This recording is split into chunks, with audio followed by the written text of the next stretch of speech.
We want to geek out on all the latest things and all the latest trends, and we forget that our audience oftentimes could care less about these things we're geeking out on.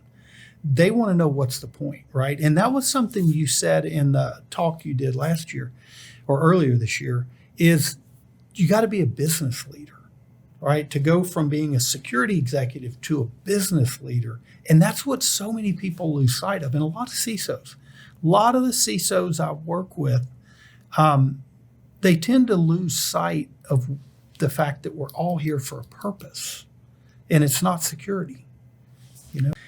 But defend is not the only thing. If you stop at defend, you can make it so hard to operate the business, even just status quo, let alone grow, that the company objectives fail.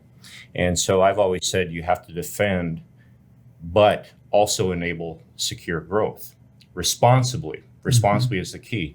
You don't just grow without security, but how do you design the capabilities so that the innovations a company is doing comes out securely at the end, so it moves at the speed of business? And to do that as a CISO or an AI risk executive, what are the company's overall objectives? Understand those so that then you can set priorities for where the secure growth happens. Because it is not easy, as you mentioned. At the end of the day, a CISO, you're going to be judged at, did you defend, but also did the company meet its objectives without security slowing it down? But once you start doing that, then you start understanding the business better.